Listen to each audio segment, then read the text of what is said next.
Welcome to the Maserati Levante Trofeo. Now let's start with what differs the Trofeo from the normal Levante. I'm not going to go into too much detail about the exterior and interior looks, etc., because I've already done a full video, and if you want to see that video, please use the link in the top of the screen where we have a look at the interior, exterior details of the Levante. But what about the Trofeo? What differs it? What makes it stand out? Well, on the exterior, you've got some Trofeo badging on the side here. You've got red accents all over the place. We've got large 22-inch alloy wheels. We've got quad tailpipes at the rear and a darker chrome black-esque finish to some of the elements on the outside. In here, we've got red stitching. We've got Trofeo in the rear of the seat, which I think looks absolutely gorgeous. We've got a V8 logo in the dials, which obviously leads on quite nicely to this car's engine, which we'll talk about shortly. And we've also got some really lovely exposed carbon in here. I really like the trim in this car. But how does it feel on the road? Well, firstly, let's talk about the interior feeling and quality, etc., etc. Because the Levante has been around now for a very, very long time, and in a couple of areas it does show a little bit, especially when you compare it with the new Grecale, which the interior of that car is fabulous. However, it still feels very, very high quality. You've got really nice Alcantara here. The feeling of all the leathers and stuff is really, really nice. We've got Apple CarPlay, we've got heated steering wheel, heated seats, everything you're ever going to need. So you're not going to be shortchanged in that respect. And on the road, just to potter around completely normal, the Trofeo in normal, you've got a few different driving modes in this car, of course. In the normal mode, it feels no harder to drive than anything else I've ever driven. It's a big SUV, so of course it needs to be able to do the everyday stuff.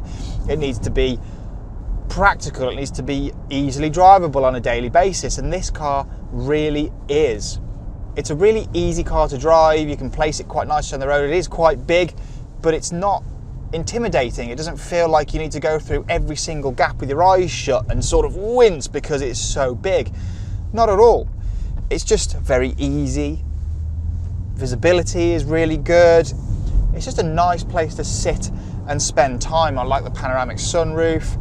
I love all of the interior sort of quirks, the carbon, the red accents, all this sort of stuff, and the carbon fibre shift paddles behind the steering wheel as well are beautiful. But as you're sitting here in the driver's seat, you look out across the bonnet and you see the vents. You see those big vents, you see the V8 logo in the dashboard, and while you can't escape this car's party piece, you just can't escape it. Under the bonnet, we have a 3.8 litre twin turbocharged V8, which shares a lot of its components with the engine from the Ferrari Roma. And well, it produces just over 570 horsepower, around 540 foot-pounds of torque. 0 to 62 is dealt with in around 4 seconds. 0 to 124 is around 8 seconds. It's not just the engine that's changed with the Trofeo. We've got double wishbones up front. We've got Skyhook adaptive dampers on the rear. We've got a limited slip diff on the rear as well.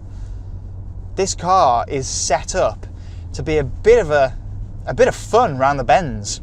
I need to press this little button down here, which says Corsa.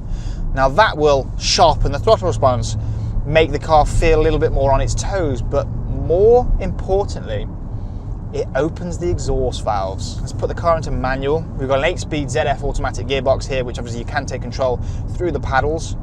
And well, listen to this car's party piece.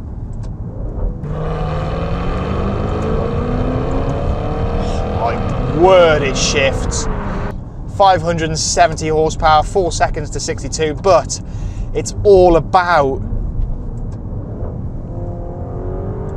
oh my word, it's all about that sound. It's, a Maserati V8 is one of the most intoxicating sounds in motoring.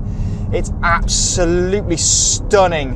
The 8-speed gearbox is nice and responsive as well, but you just ride a wave of torque and it feels, and just, it comes up through the seat. You get that feeling of just pure power. Oh God, it feels wonderful to have a V8. God, we're gonna miss these when they're gone.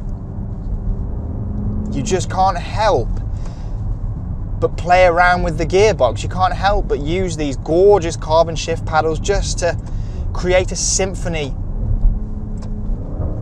of noise. Oh, it's absolutely wonderful. It's intoxicating. Oh, you get a big crack on the top end. You just want to play with that gearbox. Oh, it sounds wonderful. I just can't get enough of the engine in this car. Yes, the Levante has been around for a while now, but this Trofeo has something that pretty much all its rivals don't have, and that is a simply sensational powertrain. We've got four-wheel drive. It's a rear-wheel drive biased four-wheel drive system, so if you really want to, you can get it to step out, but obviously we're not going to be doing that on public roads, especially when we're stuck behind quite a bit of traffic. But the Trofeo is one of those cars that it doesn't really matter if you're stuck behind traffic, because it's all about the feeling of that engine anyway. You don't need to be going that fast. You can just play around with the gearbox, make the car sing in a glorious symphony of V8 wonderfulness.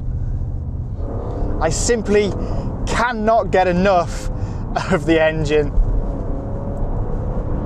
Oh, it's a force of nature. It just feels a bucket load of power, bucket load of torque, and the sound is simply sensational.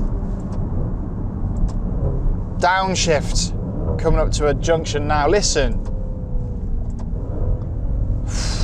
it sounds wonderful. I can't get enough. It's got something, this car. It's got something so unique. Its appeal is so unique.